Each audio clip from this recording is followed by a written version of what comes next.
Demand নেওয়াটা হচ্ছে এক ধরনের সাহায্য। হিন্দুদের থেকে বিধর্মীদের থেকে শিখছে যে কি ছেলে ডিমান্ড করতেছে। যে মেয়ে ডিমান্ড দিয়ে আসে সে সারা জিন্দগি তার স্বামীকে চাকর বানায় রাখে। যে মেয়েকে আল্লাহ তাআলা রহমত হিসেবে পাঠিয়েছিলেন, এই মেয়েকে আমাদের এই সিস্টেমটা একটা বাবা মার জন্য বোঝা বানিয়ে ফেলেছে। মহারানা মেয়েদেরকে দেওয়ার যে একটা সিস্টেম ছিল, এর বিপরীতে হিন্দুদের থেকে একটা কালচার শিখে এখন মুসলমানরা মেয়ে পক্ষ থেকে ডিমান্ড নেওয়া শুরু করছে। এই ব্যাপারে ইসলাম কি বলে? ডিমান্ড নেওয়াটা হচ্ছে এক ধরনের সাহায্য।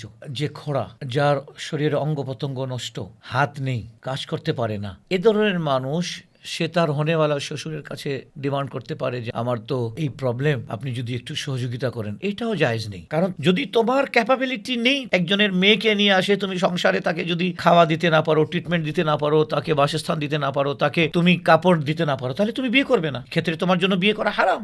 মহারানা এটা ইসলামের বিশাল বড় একটা ফয়সালা যে স্বামী তার ওয়াইফকে তার হালাল অর্জন থেকে একটা অংশ দিচ্ছে মহারানা হিসাবে।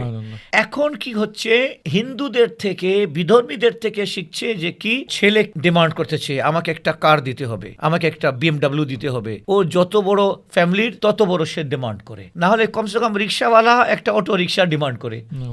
আস্তাগফিরুল্লাহ আল আযীম। এই জন্য আমরা দেখেছি যে মেয়ে ডিমান্ড দিয়ে আসে সে সারা জিন্দগি তার স্বামীকে চাকর বানায় রাখে। আমার আব্বা তোমাকে কিনে নিয়েছে, তোমাকে ডিমান্ড দিয়েছে 25 লাখ টাকা, আমি 25 লাখ টাকা তোমাকে দিয়েছি, তোমাকে কেন চা বানায় দেবো?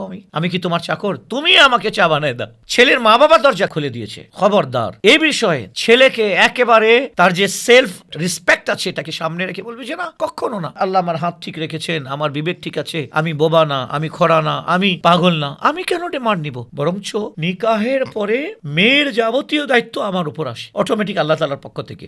এটা হচ্ছে আমাদের ইসলামিক সিস্টেম। কখনো এটাকে ইসলাম অ্যাকসেপ্ট করে না। এটা বিধর্মীদের কাছ থেকে আমাদের কাছে এসেছে। এই ডিমান্ড কালচারের জন্য হুজুর আমাদের সমাজে যে ইসলাম মেয়েকে রহমত হিসেবে বলেছে, বাবা মার জন্য রহমতের একটা মাধ্যম, এখন আমাদের সমাজে যদি কারো ঘরে মেয়ে জন্ম হয়, সে এই টেনশনে পড়ে থাকে যে এর বিয়ে দিব, এর জন্য টাকা অর্থ ব্যয় করতে হবে। যখন বাচ্চা স্কুলে পড়ে তখন থেকেই সে টাকা অর্থ জমানো শুরু করে, ওর বিয়ের জন্য খরচ করবে, ডিমান্ড দিবে, এটা দিবে, এটা দিবে। এরকম একটা যে মেয়েকে আল্লাহ তাআলা রহমত হিসেবে পাঠিয়েছিলেন, এই মেয়েকে আমাদের এই সিস্টেমটা একটা বাবা মার জন্য বোঝা বানিয়ে ফেলেছে। হ্যাঁ, এইটা নিঃসন্দেহে নবী করিম আলাইহিস সালাতু ওয়াস সালাম ইরশাদ করলেন, যদি তোমাকে আল্লাহ একটা মেয়ে দেয়, তুমি যদি তাকে লালন পালন করো এবং তাকে শরিয়া মোতাবেক জিন্দগি যাপন করাও, এবং যখন সে বিয়ের উপযুক্ত হবে ভালো জায়গায় দেখে, দিনদার ছেলে দেখে যদি তাকে বিয়ে দাও, তো আল্লাহ সুবহানাহু ওয়া তাআলা তোমার জন্য জান্নাতের দরজা কিয়ামতের দিনে খুলে দিবেন।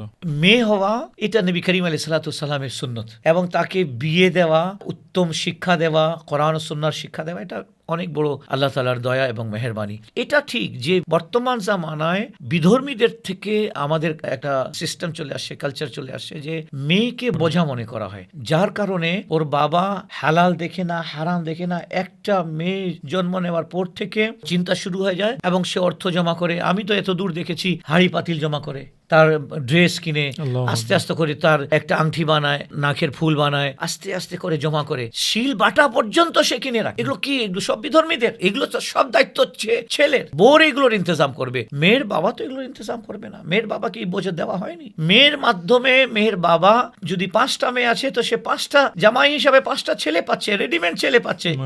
এবং 5টা ছেলে যদি কোটিপতি হয়, তো সে 5 কোটি টাকার মালিক হয়ে গেল। এটা হচ্ছে ইসলামের সিস্টেম। কারণ মেয়ের বাবাকে সে বাবা বলবে, মেয়ের বাবাকে সম্মান করবে, মেয়ের মাকে সে সম্মান করবে যেভাবে মেয়ে ছেলের বাবাকে সম্মান করবে এবং ছেলের মাকে সম্মান করবে। তো নিঃসন্দেহে এটা বিধর্মীদের ষড়যন্ত্র। আমাদের সমাজ থেকে এইগুলোকে পরিহার করতে হবে, এগুলোকে তালাক দিতে হবে, বর্জন করতে হবে, এবং খালিস বিয়েকে ইসলামের নিয়ম মোতাবেক করলে ইনশাআল্লাহ তাআলা বিয়ের আগে এবং বিয়ের পরে এবং বিয়ের দিন সব সময় আল্লাহ তাআলার রহমতের বৃষ্টি আমাদের উপর বর্ষণ হবে ইনশাআল্লাহ।